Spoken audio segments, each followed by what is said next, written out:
Hallelujah स्वाहा यीशु मसीह लाए जलाए को स्वाहा हरेक पे घरुलाई स्वाहा यीशु मसीह लाए पलटाई पलटाई स्वाहा। समस्त को प्रभु जीशु ख्रीष्ट नाम रे मोर आंतरिक नमस्कार। प्रिय भाई एवं भौणी माने एठार आपण देखुछंती जे जने व्यक्ति किपरि बाइबल को चिरिकी से जळुचंती एवं थट्टा परिहास करिकी से मंत्र उच्चारण करूचंती। मंत्र उच्चारण करी करी से बाइबल को जळुचंती। बाइबल जळेबा घटना एटा प्रथम थर पई नुहे बंधुकन। जदि आमे ख्रीष्टान मान को इतिहास का देखिबा, जदि आमे माने मिशनरी मान को सेवा कार्य को देखिबा, अनेक समय आमे माने देखिया को पाऊ किपरि विरोधी माने बाइबल को जळै थांती। ख्रीष्टान लोक मान को अटके कि तांको ठारो बाइबल छड़ी आनि कि आ निया लगै थांती, जळै थांती। आ एटा आमे देखिया को पाइछु, अनेक थर आमे माने देखिया को पाइछु। आ एटा मध्य सेमते एक घटना जब बाइबल को जड़े दिया गला, तेबे अनेक विरोधी असंती जो मान कि थट्टा परिहास करते जे तुमर बाइबल पर शक्ति अच्छी, वाक्यर पर शक्ति अच्छी, तेबे आमे जड़े दौचु कहीं किसी हो ना। तेबे प्रिय बंधुगण, यही मूर्ख मानक निमंते गोटे विषय मुझे कही रखी जे कागज रे लेखा थिबा जिनिसटा माने सेटा एक्चुअली परमेश्वर वाक्य नुहे, सेटा तो मात्र एक कागज तापरे किसी लेखा अच्छी। प्रकृत परमेश्वर वाक्य जोटा कि परमेश्वर मुखर निर्गत होता सेटा आज पर्यंत रही अछि कि भली विश्वासी मान अंतर रे। आउ वाक्य मध्य कहे जे प्रभु निजे से वाक्य अटंती। जदि आमे जोहन तार 1 पढ़िबा लेखा अछि, आद्य वाक्य थिले, वाक्य ईश्वर संगरे थिले, आउ सही वाक्य ईश्वर थिले। तबे विरोधी माने या से भावंती जे समाने ख्रीष्टान मान कहते जे वाक्यर शक्ति अच्छी, आमे बाइबलटा पढ़ीदबा कारण बाइबलटा हूँ वाक्य, आम पढ़ीदबा देखा जाऊ आमर कहीं किसी हो ना।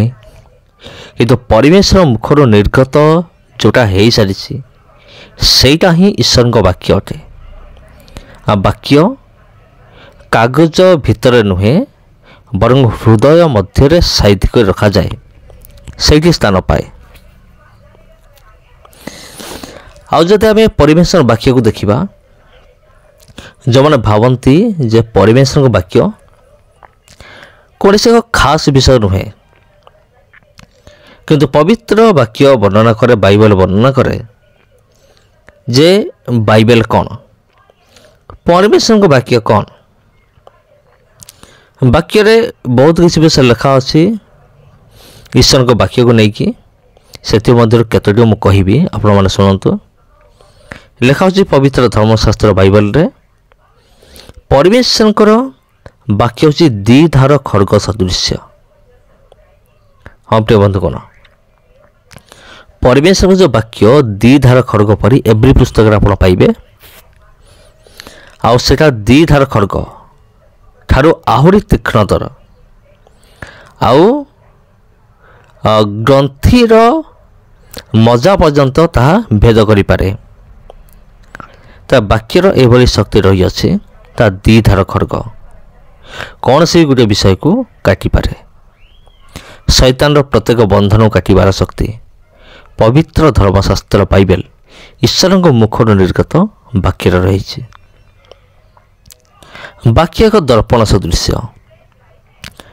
जेपरी जने दर्पण कहीं देखे निज मुहरे अपरिष्कार जिनस लगी ना नहीं, निज मुहरे कौटी कौन दाग रही ना नहीं, दर्पण आमको देखई दिए आमर मुहरे ଲାଗିଥିବା ପ୍ରତ୍ୟେକଟି ବିଷୟକୁ ଦେଖାଇ ଦିଏ ଯେ ଦେଖ ତୁମର ଏଇଠି ଏଇଆ ଲାଗିଛି ସେଇଠି ସେଇଆ ଲାଗିଛି। ବାକ୍ୟ ବି ସେମିତି ଆମ ଜୀବନକୁ ଦେଖାଇ ଦିଏ ଦେଖ ତୁମ ଜୀବନରେ ଏଇଆ ଭୁଲ ଅଛି ତାକୁ ତୁମେ ସୁଧାର। ସେଥିପାଇଁ ବାକ୍ୟକୁ ଦର୍ପଣ ସହିତ ତୁଳନା କରାଯାଇଛି। ତାପରେ ବାକ୍ୟକୁ ହାତୁଡ଼ି ସହିତ ତୁଳନା କରାଯାଇଛି।